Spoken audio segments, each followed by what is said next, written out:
ওই যে মাটির তৈরি স্লোগান, এটা কিন্তু ইবলিস থেকে শুরু হয়েছে।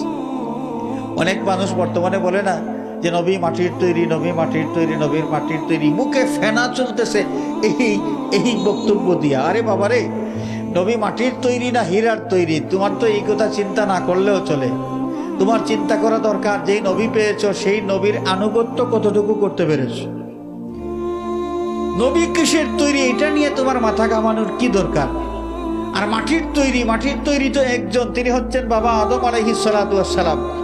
দ্বিতীয় কোনো মানুষকে আল্লাহ রব্বুল আলামিন মাটি দিয়ে তৈরি করেছেন এইটা তো আল্লাহ জানান নাই। আল্লাহ জানিয়েছেন আদম সন্তান যারা, এদেরকে মিশ্রিত তরল পদার্থ থেকে সৃষ্টি করেছেন। আদম সন্তানকে কি থেকে সৃষ্টি করেছেন? মিশ্রিত তরল পদার্থ থেকে সৃষ্টি করেছেন। আর মাটির তৈরি কায়া একমাত্র আমাদের বাবা আদম আলাইহিস সালামের। তো আমাদের নবীজি মাটির তৈরি না নূরের তৈরি না হীরার তৈরি, এই নিয়ে বিতর্ক কি দরকার রে বাবা? কি দরকার আছে? আমাদের নবীর ইতিহাসটা কি এত সোজা? আমাদের নবী পাক সাল্লাল্লাহু আলাইহি ওয়াসাল্লামের মানব রূপের ইতিহাস মাত্র 63 বছরের। কতদিনের? মানব রূপে নবী মুহাম্মদ সাল্লাল্লাহু আলাইহি ওয়াসাল্লামের ইতিহাস মাত্র 63 বছরের। এর আগে আমাদের নবী ছিলেন, আরো আগে ছিলেন। কখন ছিলেন? বাবা আদম আলাইহিস সালামকে সৃষ্টির আগে ছিলেন। আরো আগে কখন ছিলেন?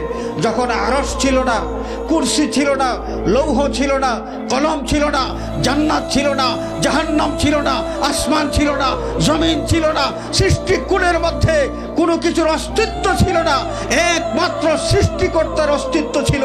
আল্লাহ পাক সর্বপ্রথম যাকে সৃষ্টি করলেন তিনি হচ্ছেন হকিকতে মুহাম্মদী, জাতে মুহাম্মদী সাল্লাল্লাহু আলাইহি ওয়াসাল্লাম, এবং তিনি ছিলেন নূর। কি ছিলেন? নূর।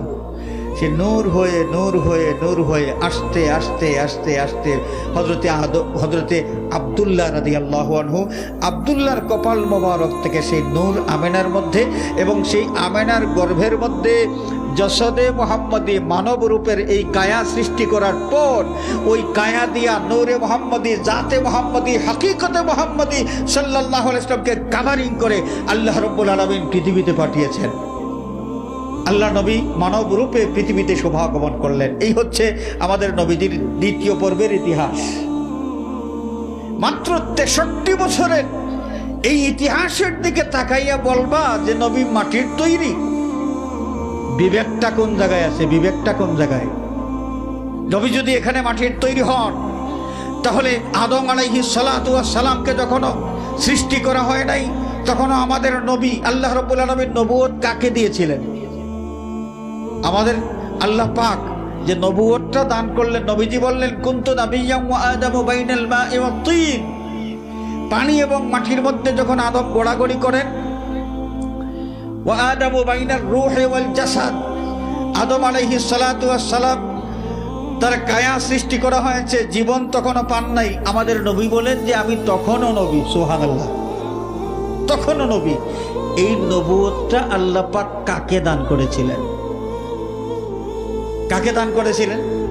তখন কি এই যে মাটির কায়াওয়ালা মুহাম্মদ সাল্লাল্লাহু আলাইহি ওয়াসাল্লাম ছিলেন? মাটির কায়াওয়ালা মুহাম্মদ সাল্লাল্লাহু আলাইহি ওয়াসাল্লাম তিনি তো জন্মগ্রহণ করেছেন আমেনার গর্ভ থেকে, মক্কার কুরাইশ বংশে আমেনার ঘরে। কিন্তু যখন আল্লাহ পাক প্রথম নবুয়ত দান করলেন, তখন কি মাটির কায়ার মুহাম্মদ ছিলেন? মানব রূপে নবী মুহাম্মদ ছিলেন। তো কাকে দিলেন নবুয়ত? নূর মুহাম্মদ সাল্লাল্লাহু আলাইহি ওয়াসাল্লামকে আল্লাহ রাব্বুল আলামিন নবুয়ত দান করেছিলেন। সুতরাং এই যে আমাদের সমাজে খামাখা একটা জিনিস নিয়ে বিতর্ক, আমাদের জ্ঞানের স্বল্পতার কারণে এই বিষয় নিয়ে বিতর্ক করা হয়। কিছু মানুষ নবী মাটির তৈরি এগুলো বলতে বলতে স্লোগানটা ওই যে ইবলিস শুরু করেছিল, আদম মাটির তৈরি, ওই স্লোগানটা চলতে চলতে এখনো কিছু মানুষের মধ্যে এটা আছে।